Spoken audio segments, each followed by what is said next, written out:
히브리서 12장입니다. 히브리서 12장 1절부터 3절까지의 말씀입니다.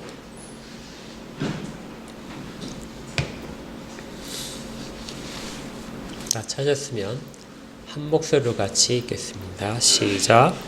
이러므로 우리에게 구름같이 둘러싼 허다한 증인들이 있으니 모든 무거운 것과 얽매이기 쉬운 죄를 벗어버리고 인내로써 우리 앞에 당한 경주를 하며 믿음의 주요 또 온전케 하시는 이인 예수를 바라보자.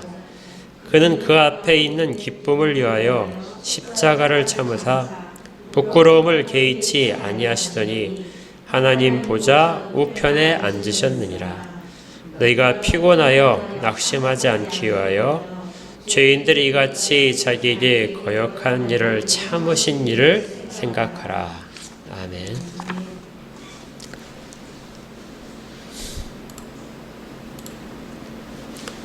자, 히브리서 중에서 정말 그 한 단락만 딱 이것만이라도 꼭 기억을 하고 암송을 하거나 아니면 뭐 저한테 한 단락만 이렇게 설교를 해라 그러면 그 딱 한 단락만 할 수 있다면 히브리서 중에서 오늘 읽었던 이 본문 1절, 2절, 12장 1절, 2절, 3절까지를 택할 것입니다. 사실 히브리서 중에 핵심이라고 할 수 있는 구절입니다. 그러니까 우리가 보통 히브리서 하게 되면 뭐 믿음에서 11장 뭐 1절, 2절, 3절 이런 식으로 이렇게 많이 하는데요. 근데 그 모든 내용들은 사실은 12장 1절, 2절, 3절에서 있는 내용을 말하기 위한 그 모든 주변의 장치들입니다. 그러니까 이 구절을 위해서 수많은 논증들을 해왔던 거예요. 그리고 이것을 지금 핵심적인 부분을 다시 정리를 하면서 이야기를 합니다. 사실 이 부분은 이제 그 히브리서 구조 중에서도 나오는데요. 11장 잘 보시면 11장의 처음에 시작할 때 보게 되면은 우리란 말로 시작을 했었어요. 믿음으로 11장 3절에 믿음으로 모든 세계가 하나님의 말씀으로 지어진 줄을 우리가 안다. 보이는 것은 나타난 것으로 말미암아 된 것이다. 우리가 그 믿음으로 모든 세상이 하나님의 말씀으로 지어진 것을 알고 있는데 그러면서 그 창조부터 시작해서 쭉 이야기를 하는 것이 아벨도 나오고요. 그 다음에 에녹도 나오고 노아도 나오고 아브라함과 이삭과 야곱, 요셉, 모세 이런 식으로 해서 쭉 나와서 기생 라합까지도 나옵니다. 그리고 사무엘과 선지자들에 대한 이야기가 쭉 나오죠. 그러니까 구체적인 각각의 사람들을 쭉 시작을 했어요. 구체적인 사람의 이름을 거론하면서 그리고 구약을 정리하면서 그들은 이렇게 마지막으로 그들을 다 통틀어서 그들은 이렇게 믿음으로 살았다 이렇게 이야기를 했습니다. 그리고 나서 11장 40절에 이제 다시 우리로 다시 이야기가 넘어옵니다. 그러니까 지금 히브리서 기자가 정말 이야기하고 싶은 것은 지금 우리에 대해서 이야기를 하고 싶어요. 우리는 그런 믿음으로 해서 어떻게 해야 되느냐 하는 이야기를 하고 싶어서 쭉 여기까지를 가져온 것이죠. 그 유명한 히브리서 11장도 그 앞에서 예수에 대해서 소개했던 모든 내용들도 한 12장 1절 지금 우리에 대한 이야기를 하고 있는 겁니다. 그럼 지금 우리가 어떤 상황에 있느냐? 이게 보면은 12장 1절에 보게 되니까 우리 앞에 당한 경주를 하고 있다 이렇게 됩니다. 그러니까 우리가 지금 어떻다고요? 경주를 하고 있는 중이다. 지금까지 무대에서 우리가 이렇게 핵심적으로 가운데 등장한 적이 없습니다. 성경을 읽으면은 과거의 구약을 읽으면 구약의 모든 위대한 인물들에 대한 이야기가 나오니까 그 인물들이 주인공이죠. 그리고 또 그 인물들 가운데 대제사장도 있었고 모세도 있었고 아브라함도 있었고 그리고 많은 사람들이 있었습니다. 심지어 우리 주 예수 그리스도에 대한 이야기도 이미 했어요. 그래서 만약에 무대가 있다면 무대에 지금까지 제일 가운데 있고 조명을 스팟라이트를 초점을 받은 사람들은 다 이미 우리 가운데 앞섰던 사람들입니다. 그런데 지금 무대에 갑자기 정중앙에 우리가 세워진 거예요. 그러니까 굉장히 당황스럽습니다. 온 세상의 중심이, 히브리서의 중심이 우리를 이렇게 향하고 있으니까요. 우리가 지금 그래서 조명을 딱 받고마자 우리가 이렇게 좀 뭐라 그럴까요? 당황스러울 겁니다. 내가 무슨 존재인데 이 믿음의 역사로 쭉 흘러가는 곳에 내가 조명을 받고 있는가? 그냥 나는 단순히 한 시대에 다 내 인생을 살아가는 사람인데, 이 히브리서는 내 인생을 각자 인생을 살아가는 이 시대에 교회에 속해 있는 모든 사람들을 무대 중앙에 세우고 있는 것이에요. 물론 여기서 우리라는 것은 즉 이 히브리서가 처음 기록돼서 그걸 받고 있는 2000년 전에 유대인 출신의 그리스도인 성도들일 것입니다. 그 사람들이 그 당시에 서신을 받았지만 지금 동일한 말씀을 우리 시대에 우리가 받고 있는 상태에서 우리가 중심에 서 있는 것을 깨달아는 것이죠. 근데 우리가 지금 스포트라이트를 받으면서 중심에 서 있는데 우리가 뭐 하는 모습으로 지금 등장해 있냐면 경주를 하는 모습이에요. 성경에서 이 신앙생활을 경주 달리기다 이렇게 많이 표현합니다. 그러니까 우리는 달리기를 해서 결승점에 들어가야 돼요. 그러니까 지금 우리가 달리고 있다 이렇게 돼 있어요. 그런데 달리고 있는 것을 보니까 우리가 그 달리기가 쉬운 게 아닙니다. 여기에 경주한다 이 말은 그냥 이렇게 잘 닦인 길을 막 달리는 것이 아니고요. 굉장히 울퉁불퉁하고 장애물이 많은, 때로는 막 갑자기 뭐가 튀어나와서 우리를 쓰러뜨리는 그런 경주를 하고 있는 것을 말합니다. 이 경주 자체가요. 심지어 그 격투기를 하면서 그 돌파를 해내야 되는 그런 경주이기도 해요. 그러니까 결코 쉬운 경주가 아닙니다. 그 경주를 우리가 지금 하고 있다는 것이죠. 그래서 우리가 이 경주를 끝까지 마칠 수 있을까? 내가 과연 이 험한 길을 달릴 만한 힘이 있을까? 이렇게 우리 스스로 의아해하고 또 때로는 너무 경주가 힘들어서 포기할까 하는 그런 마음도 들 수 있습니다. 언제 끝날지 모르고요. 그렇게 우리 혼자서 무대에 딱 등려하고 지친 몸과 마음으로 서 있는 그런 상태에서 히브리서가 이야기하는 것이 1절에 있습니다. 뭐라고 되어 있죠? 우리에게 구름같이 둘러싼 수많은 증인들이 있다. 그러니까 우리는 혼자 경주를 이렇게 하고 있다고 생각을 했는데 갑자기 보니까 주변에 엄청나게 많은 증인들이 우리를 응원을 하고 있는 겁니다.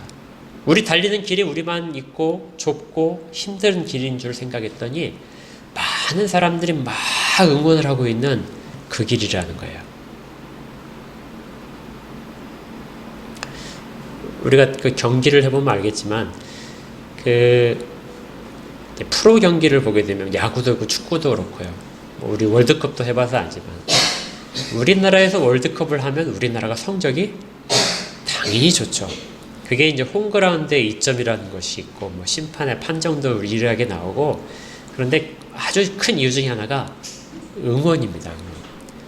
일방적인 응원이에요. 상대편은 막 비난을 받고 그러면은 위축이 돼요. 그런데 우리 팀이 공을 잡거나 잘하면 막 응원을 하니까 엄청나게 힘을 발생시킵니다. 그러니까 우리가 혼자 달리는 길이 아니라 수많은 응원을 받으면서 달리는 경주라는 거예요. 그래서 우리가 가진 힘보다도 훨씬 더 강한 힘들을 발생시켜서 이 일을 감당할 수 있게 됩니다. 그런데 그런 소리 중에 있는 사람들이 바로 앞에서 우리가 11장에서 봤던 아벨이 있고요. 또 에녹도 있고 노아도 있고 그런 거예요. 그러니까 우리가 귀를 기울여서 듣기만 하면 누구 목소리가 들린다는 겁니까? 아벨의 목소리가 들린다는 거예요. 에녹의 목소리도 들리고 노아의 목소리도 들리고 아브라함의 목소리도 들린다는 겁니다. 지금 무엇을 하고 있어요? 우리한테 응원을 하고 있는 목소리가 들린다는 거예요. 우리가 정말 힘들어서 포기하고 싶은데 그때마다 그 사람들의 목소리가 귀에 생생하게 들립니다. 뭐 이런 경우도 있을 거예요.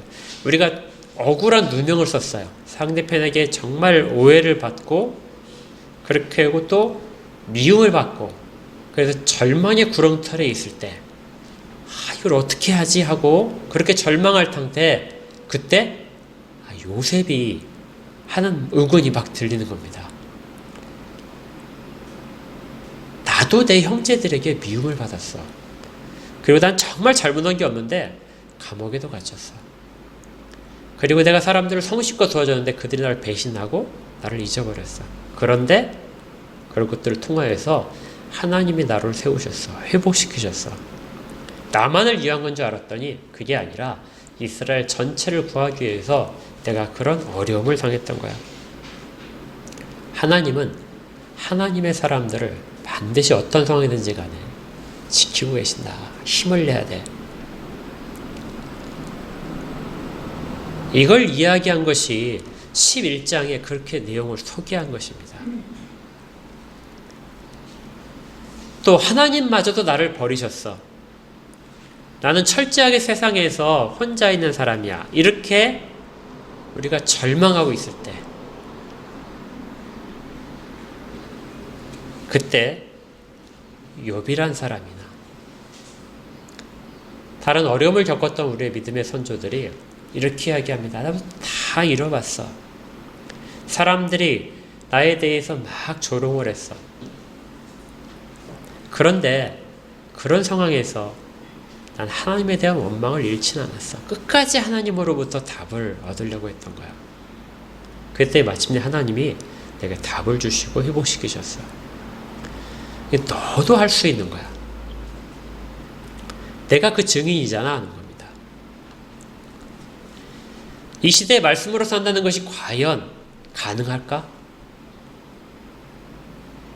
세상에 나만 하나님을 높이는 것 같고 다른 사람들은 다 하나님을 멸시하는데 그 말씀대로 산다는 것이 과연 의미가 있을까? 하고 생각을 할 때 그때 아브라함과 노아가 이야기를 하는 겁니다. 갈 바를 알지 못하지만 하나님이 말씀하신 곳까지는 가야 돼. 그리고 내가 혹시 넘어지더라도 나도 믿지 않았어. 나도 하나님이 100세의 자식을 주시겠다는 거 그 약속 나 사실은 믿지 않았어. 근데 하나님이 하셨잖아. 그러니까 너도 그걸 목격할 수 있어. 제발 넘어져 있지 말고 일어나. 이것이 아브라함의 응원 소리입니다.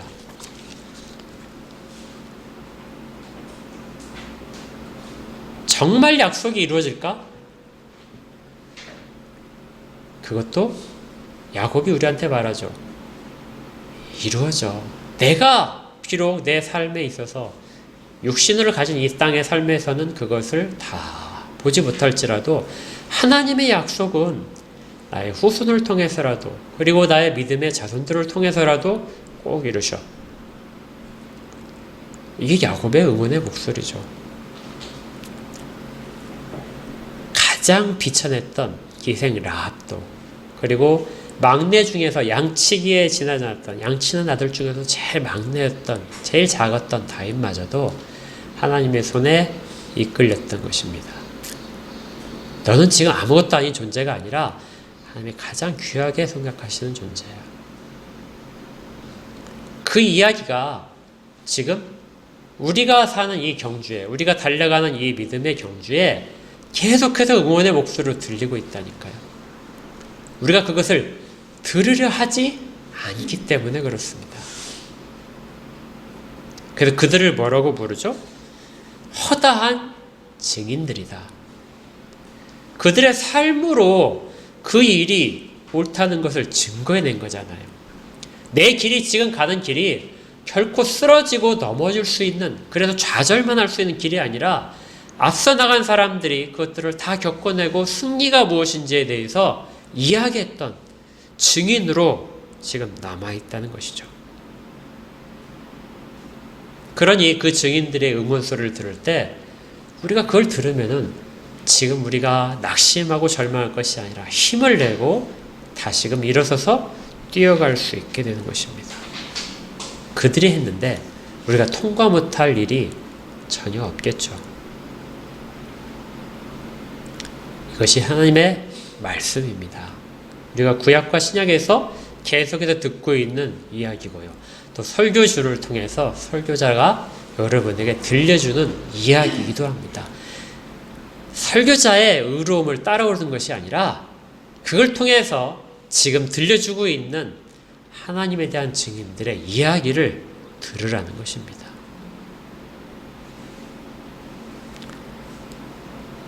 이 수많은 응원을 들으면서 우리가 이제 달려갈 경주를 해야 되는데요. 이때 우리에게 꼭 필요한, 우리가 해야 될 일들이 있습니다. 앞에 우리의 믿음의 선조들도 그 일을 했는데요. 우리도 그 일을 해야 됩니다. 그것이 1절에 이렇게 되어 있어요. 그 증인들의 말들을 들으면서 우리 스스로가 해야 되는 것입니다. 첫 번째가 있어요. 모든 무거운 것과, 두 번째 얽매이기 쉬운 죄를 벗어버리고, 첫 번째는 모든 무거운 것을 다 내려놓는 것입니다. 두 번째는 얽매이기 쉬운 죄를 벗어버려야 돼요. 세 번째는 인내로서 우리 앞에 당한 경주를 해야 됩니다. 인내심을 가져야 됩니다. 네 번째는 눈을 들어서 예수를 바라봐야 됩니다. 이 네 가지가 믿음의 경주를 하는 우리 모두에게 다 필요한 것이죠. 히브리서도 사실 이 네 가지 내용을 지금까지 계속 이야기를 해왔었습니다. 무거운 짐을 내려놔. 달리기를 할 때, 경주를 할 때 무거우면 안 되죠. 그래서 계속해서 내려놔야 됩니다. 여러분들 그 자전거 경주하는 사람들을 보게 되면 그 사람들 타는 자전거가 자동차 한 대 값이에요. 거기서 하는 이야기가 있습니다. 자전거 무게를 1kg을 줄이려면 100만 원이 든다. 그러니까 그 사람들이 그 타는 자전거 이렇게 한 손으로 살짝 들고서 막 뛰어갈 수 있는 그 정도로 가벼워요. 그러니까 가벼운 것이 승부입니다. 육상 달리기 하는 세계적인 선수들은 그 운동화가 정말 그 신은 듯 안 신은 듯 무게감이 전혀 없는 그런 재질로 되어 있어요. 그러니까 무거우면 달릴 수가 없습니다. 그래서 우리 가운데 무거운 것들을 내려놓아야 돼요. 다 짊어지고 달릴 수는 전혀 없는 거예요. 믿음의 경주는 그래서 내려놓는 것입니다. 우리의 인생의 모든 문제들도 내려놔야 되고요. 스트레스도, 다른 사람에 대한 원한도 내려놔야 됩니다. 그런데 그것이 이제 또 우리 가운데 주는 교훈이기도 하지만 이 히브리서에서 말하는 이 당시에 근본적인 것이 하나 있었는데 그것이 뭐냐면 이 무거운 것은 율법입니다. 당시에 이 유대인 출신의 그리스도인들이 당하고 있는 위기 상황이 뭐였냐면요. 로마가 그리스도인들을 핍박하기 시작했다는 것이고요. 황제를 숭배하라면서 핍박하는 것이었고, 두 번째는 우리가 그렇다면 차라리 유대교로 돌아가는 것이 낫겠다. 유대교에서 말하는 율법과 그 율법을 통해 나온 모든 제사로 돌아가는 것이 훨씬 더 우리가 편하게 예수를 믿는 방법이 된다. 그래서 율법으로 돌아가자는 움직임이 아주 강렬하게 일어나고 있을 때였습니다. 그래서 바울도 그렇게 갈라디아서나 로마서에서 그 부분에 대한 지적을 하고 있고요. 히브리서도 그 얘기를 앞에서 했었습니다. 율법으로는 돌아갈 수가 없다. 율법은 우리에게 주어졌던 무거운 짐이다. 히브리서는 그 7장에서 이렇게 이야기한 적이 있습니다. 제가 읽어드릴게요. 7장 18절부터 전에 있던 계명은 연약하고 무익함으로 패해졌다. 율법은 19절에 율법은 아무것도 온전하게 못할지라 이제 더 좋은 소망이 생긴 이것으로 우리가 하나님께 가까이 간다. 이 더 좋은 소망은 바로 예수 그리스도입니다. 그러니까 사람들이 아직도 율법을 지켜야 돼. 복음의 가장 큰 적은 율법인 것이죠. 예수 그리스도의 은혜에 대항하는 가장 큰 적은 내가 내 행위를 통해서 의롭게 될 수 있다는 것입니다. 그것이 우리의 신앙의 경주를 가로막는 가장 큰 적입니다. 그것을 벗어야 돼.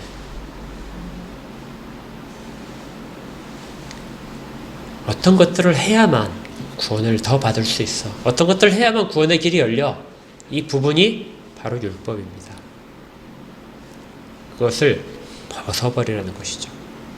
우리 시대 사람들에게는 이것이 좀 의미가 없을 수 있어요. 지금 다시 율법주의가 다시 등장을 해서 사람들에게 굉장히 호응을 얻고 있습니다. 왜냐하면 코로나 시대에 사람들의 믿음이 약해졌을 때 우리로 하여금 다시금 어떤 형식적인 부분을 회복해야 될 이유가 있기 때문에 율법처럼 그것들을 이야기하게 되는 것이 있어요.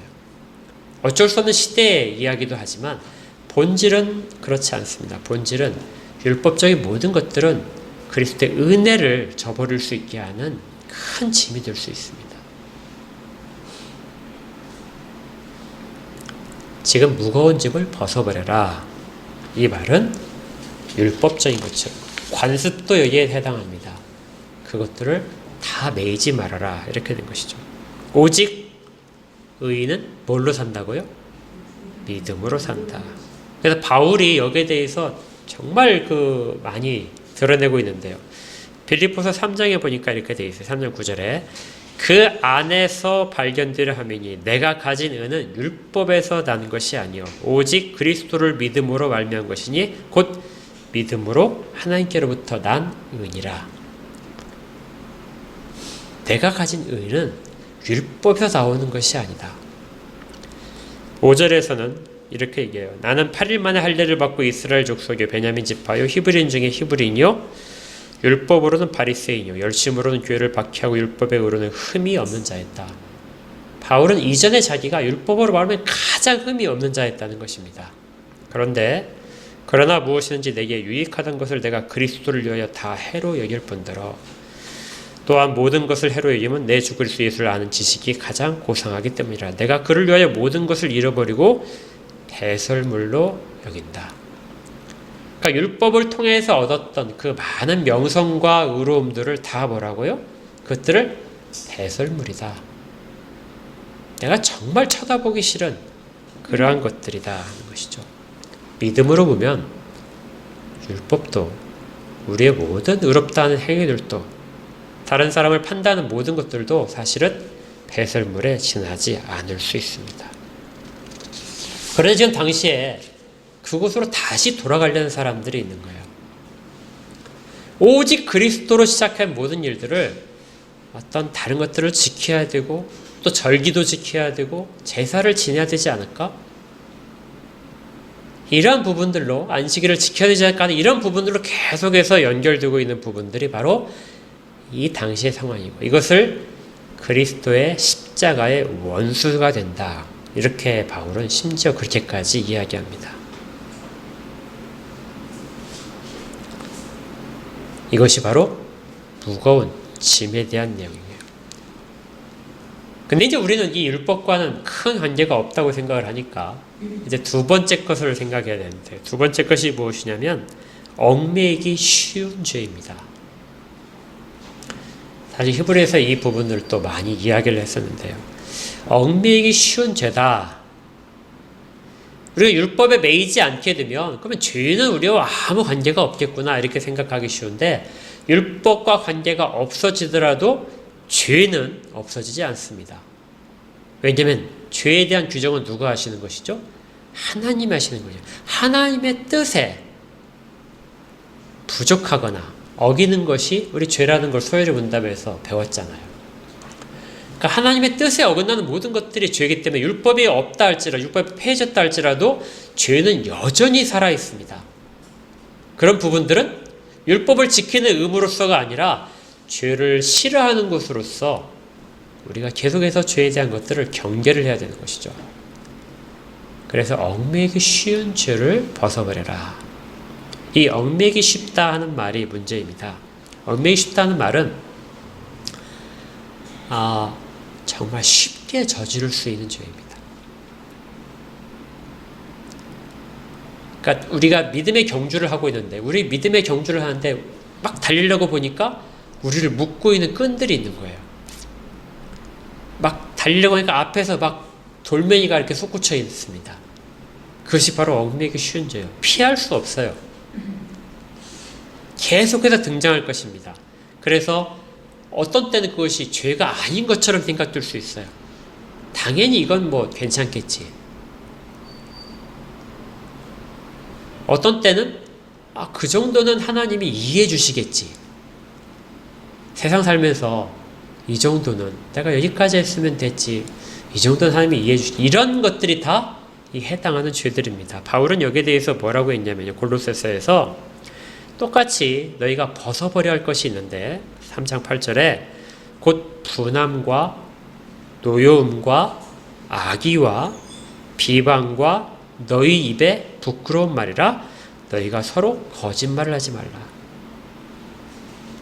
이러한 모든 것들이 쉽게 우리가 범할 수 있는 죄들, 얽매이기 쉬운 죄들에 해당합니다. 그러니 우리가 죄를 떠나서 살지 못하는 것이죠. 그냥 우리가 늘상 하는 것이 사실은 하나님의 뜻에 어긋나는 부족한 죄에 해당하는 것들이라는 것입니다. 죄로 가득 찬 인생길이고 우리의 모습입니다. 또한 탐욕도 여기에 들어가죠. 탐욕과 게으름과 탐심과 눈의 정욕들, 이러한 것들이 다 이 부분에 해당되는 것들. 이 정도는 괜찮겠지. 내가 회개하면 괜찮겠지 하는 것들도 다 여기에 들어갈 수 있습니다.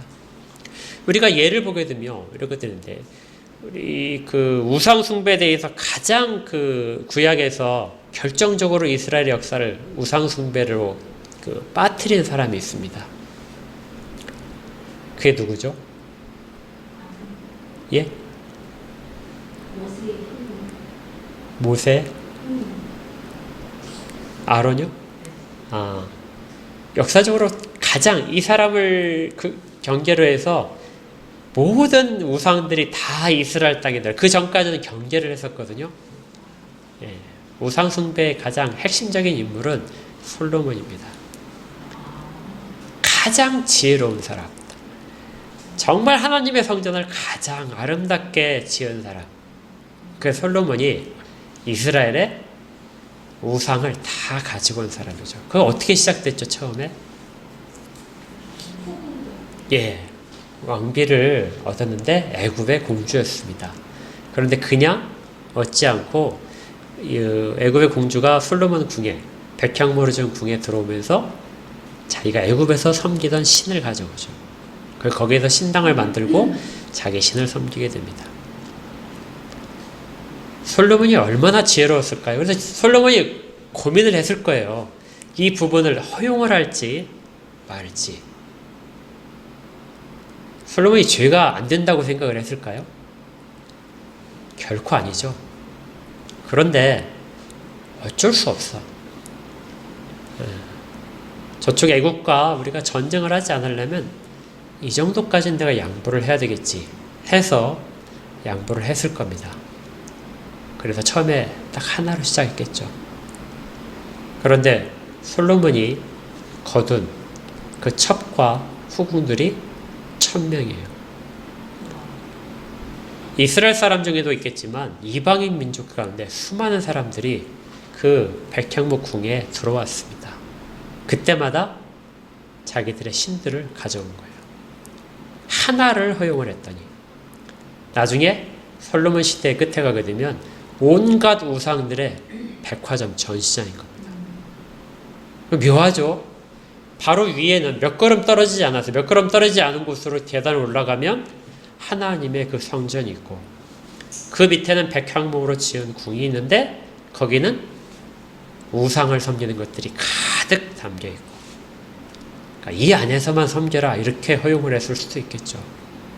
그렇지만 그것이 이스라엘 전체가 타락하는 가장 심각한 발걸음이었던 것입니다. 처음에는 아무것도 아니고 딱 한 번이라고 생각하겠지만 그것이 크게 눈덩이처럼 벌어지는 것들, 이것이 얽매이기 쉬운 죄에 해당합니다. 죄의 속성은 하나로 만족하지 않아요. 또 정말 상황적으로 나는 그렇게 정말 하고 싶지 않은데 사람들이 나를 그렇게 끌어갔다 하는 죄들도 있습니다. 그러니까 주변에 휩쓸려서 가는 죄가 있겠죠. 대표적인 인물이 사울입니다. 그 사무엘상 13장에 보게 되면 이제 사울이 왕이 된 다음에 블레셋과 전쟁을 하게 됐어요. 그래서 전쟁을 하게 될 때 이제 온 이스라엘 백성들을 모았습니다. 그래서 나팔을 불어서 다 모이게 했어요. 그래서 모이고 나서 전쟁을 하러 가야 되는데 사무엘이 오지 않는 거예요. 전쟁을 시작하려면 하나님께 번제를 드리고 여호와의 이름으로 전쟁을 시작해야 되는데 사무엘이 오지 않습니다. 백성으로 다 모여서 기다리는데, 당시에 그 전쟁을 하기 위해서 사람들이 자기 식량을 다 가져와야 돼요. 먹을 것들을 가져오고 다 준비하고 있는데 전쟁이 길어지면 먹을 것이 떨어지게 되니까 다시 흩어집니다. 근데 당시에 관례대로 일주일간을 기다렸어야 돼요. 근데 일주일을 기다렸는데 사무엘이 오지 않는 겁니다. 아주 멀리 간 것도 아니고 가까이 있는 사무엘이 오지 않아서 사울의 마음이 초조해졌죠. 이제 백성들은 막 원망하고 흩어지기 시작합니다. 먹을 것이 없는데 어떻게 전쟁을 해요? 기다리다 지쳐서 흩어지려고 하자 사울이 내가 제사를 지내겠다 해서 거기서 번제를 드립니다. 그런데 묘하게도 번제를 다 드리자마자 사무엘이 나타난 거예요. 그래서 하나님의 말씀을 이렇게 지키기가 어렵냐. 사울이 변명하기를 이 백성들이 흩어지고 우리 대적인 원수를 지금 싸우러 나가야 되는데 어쩔 수가 없었다. 아마 이런 이야기도 했겠죠. 성경에 기록되어 있지만 바발이 정말 급한데 당신은 오지 않아서 내가 어쩔 수 없는 이것이 얼마나 크게 큰 잘못이느냐. 이 부분은 인내에 대한 부분입니다. 그가 하나님의 약속을 믿고 조금 더 기다렸더라면 사울의 왕가가 무너질 이유가 없었겠죠. 잠시의 만족감과 잠시의 승리를 위해서 그는 모든 것들을 잃어버리게 됩니다. 하나님으로부터 버림을 맞게 되죠. 일시적인 승리가, 일시적인 만족이 장래에 가장 좋은 것은 아닙니다. 이것이 바로 우리가 얽매이기 쉬운 죄에 해당하는 거예요. 잠시 임시방편으로 이걸 할 수 있겠지만 그것이 하나님에 대한 믿음의 경주를 할 때 우리를 쓰러뜨리는 결정적인 족쇄가 될 수도 있습니다. 수많은 사람들이 그래서 제가 언젠가 지난주에 말씀을 드렸죠. 유사 그리스도인이라는 보니까 350년 전에 지어진 책이더라고요. 이 책에 보게 되면 천국의 문 앞까지 다다른 사람들, 그렇지만 그 문턱을 넘어가지 못하는 사람들, 거기까지는 하나님 앞에서 쓰임받고 많은 경험을 하고 그리고 실제로 성령의 비추심을 받기도 해서 신앙적으로도 가득 차 있다고 생각을 했지만 마지막 한 걸음을 넘지 못하는 것.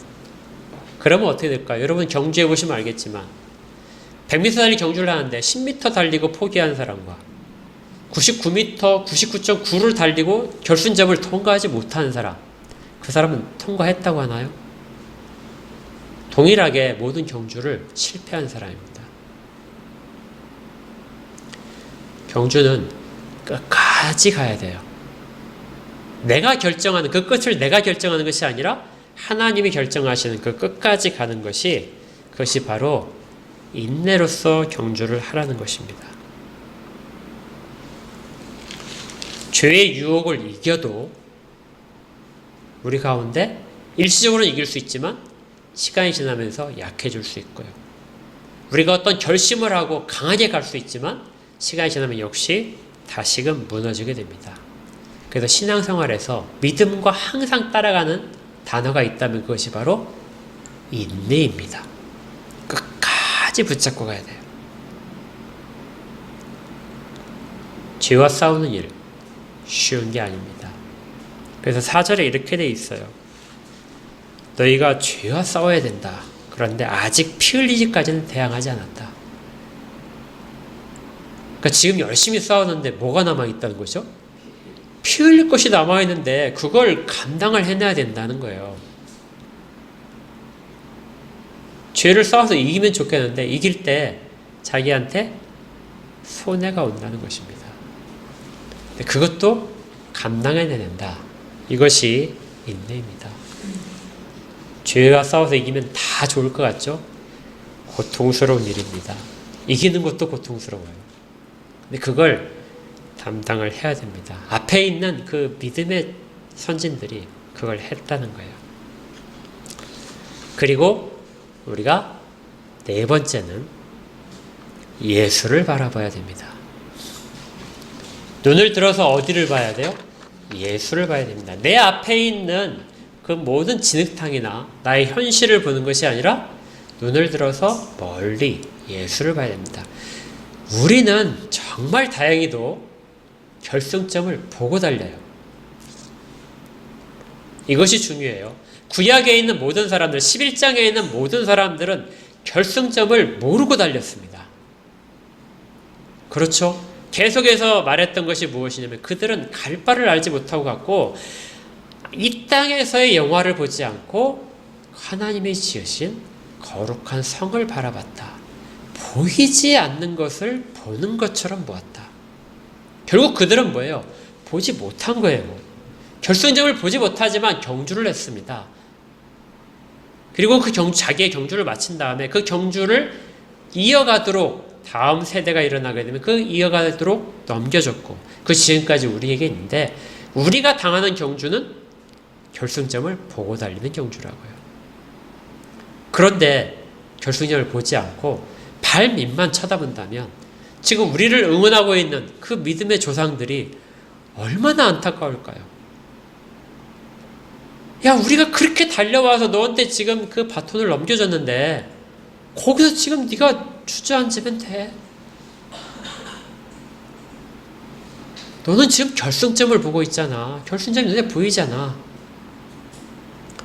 바로 앞에 것들을 보게 되면 예수를 못 보게 됩니다. 베드로가 처음에는 주님을 보고 물 위를 걸었지만 풍랑이라는 걸 보고 그가 물속에 빠져가는 것들은 바로 똑같은 것이죠. 지난주에 제가 말씀드렸었죠. 밭을 갈 때 끝까지 똑바로 가려면 어디를 봐야 된다고요? 저 멀리 봐야 됩니다. 이 경주를 끝까지 가기 위해서는 예수를 봐야 되는 것이죠. 그 예수를 우리가 다 봐야 됩니다.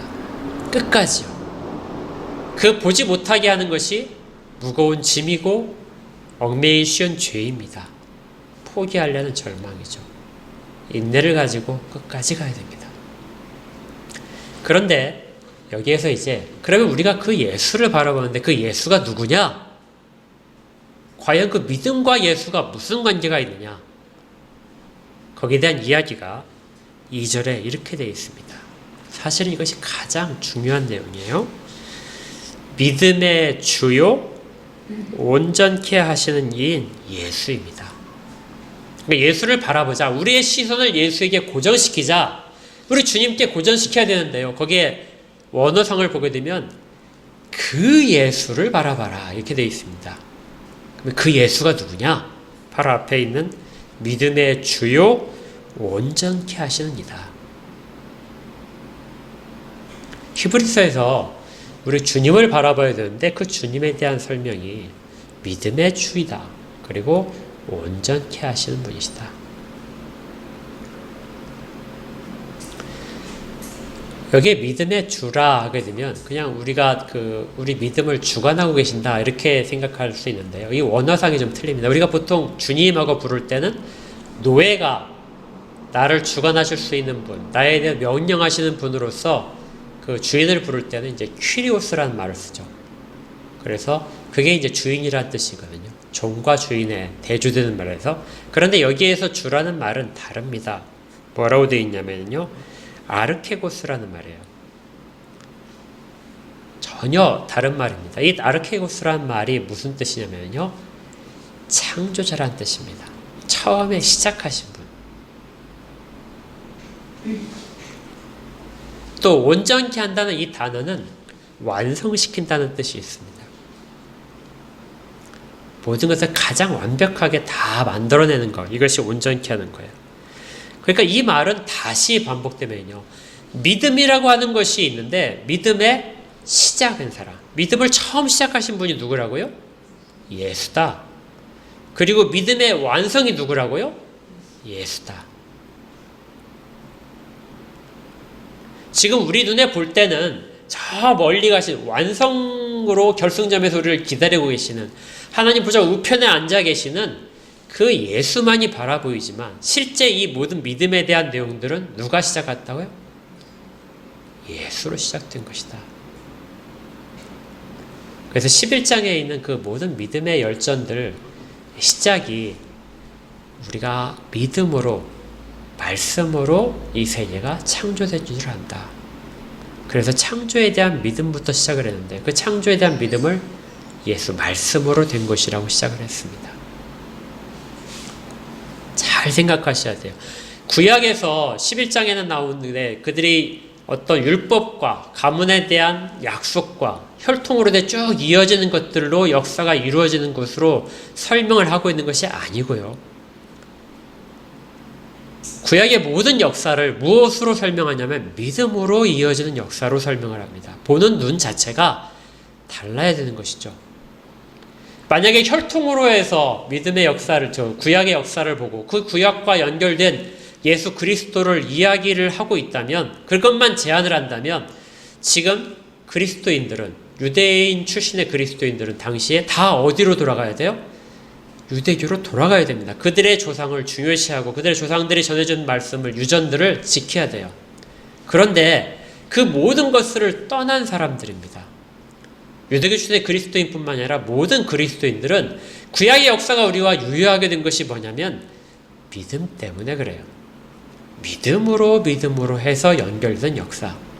그래서 우리도 믿음으로 된 역사 가운데 있는 것입니다. 구약과 신약은 그래서 이걸로 연결돼요. 믿음으로 연결이 됩니다. 믿음을 뼈대로 하지 않으면 구약은 우리와 아무 관계가 없다고 이야기하는 거예요. 히브리서는 그것도 역시 믿음의 역사다. 그들은 결승점에 기다리는 예수를 보지 못하고 달렸을 뿐이고 우리는 보고 달리는 것뿐이다. 그들도 실제로는 예수를 향해서 달렸던 것이다. 그리고 그들의 믿음조차도 우리 주님이 주신 것이다.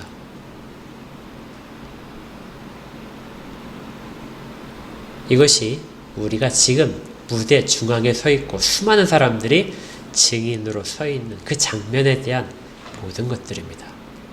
우리가 달리는 모습을 기다리고 있어요. 우리가 믿음으로 그 일을 계속할 수 있도록, 자기들이 보여줬던 그 믿음으로 우리가 지금 계속해서 넘어지지 않고 달려갈 수 있도록, 자기들이 그렇게 보고 싶었던 그 믿음의 완성의 결과들, 예수 그리스도를 보는 너희들은 얼마나 복되느냐.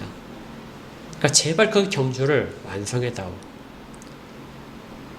우리 개인적인 신앙으로도 완성이지만 교회의 역사의 완성이기도 합니다.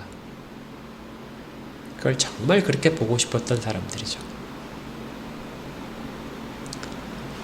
이 모든 것들을 우리 주님이 하십니다. 그래서 사실 11장에 있던 구약의 그 많은 위대한 영웅들을 모습을 잘 보시면 그들의 모습이 예수 그리스도가 보여줄 모습을 그대로 사실은 담고 있어요. 그렇죠? 하나님 받으시는 예배를 드린 것, 하나님을 기쁘시게 하는 자라고 칭을 받는 것, 그리고 구원의 유일한 방법들을 붙잡고 기다리는 것, 하나님의 거룩한 성을 쫓아가는 것, 이 땅의 왕의 명령을 순종하지 않고 그리스도가 당할 고난에 참여하는 것. 11장에 모세에 대한 이야기를 할 때 이런 부분이 있었잖아요. 25절에 도리어 하나님의 백성과 함께 고난받기를 잠시 죄악의 낙을 누리는 것보다 더 좋아하고 26절 그리스도를 위하여 받는 수모를 애굽의 모든 부하보다 더 큰 재물로 여겼다. 이는 상 주심을 바라봅니다. 왜 모세 때 그리스도의 이야기가 나옵니까? 왜 그가 그리스도를 위하여 받는 수모를 이야기하죠? 그의 걷는 길이 예수 그리스도로 있는 길이기 때문에 그런 것이죠.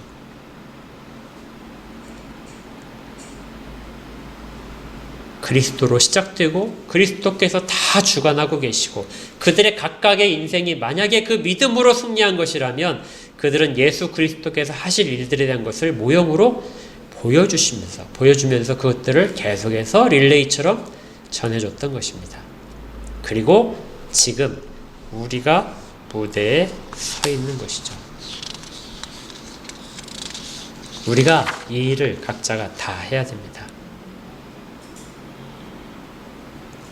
힘들 때 귀를 기울이십시오. 우리 주변에 있는 상황들에 대한 눈을 거두시고 주변의 소리를 들으십시오. 지금도 많은 믿음의 증인들이 그 이야기를 들려주고 있습니다. 그들이 왜 증인이냐면 그들이 겪어서 이미 승리했기 때문이죠. 그리고 눈을 들어서 우리 주변 환경이 아니라 눈을 들어서 예수 그리스도를 바라봐야 됩니다. 그리고 우리의 당한 경주를 묵묵히 가야 됩니다. 우리 각자가 다 그 길을 가매고 또 우리가 손잡고 이 길을 같이 갑니다. 교회에 주어진 의무입니다.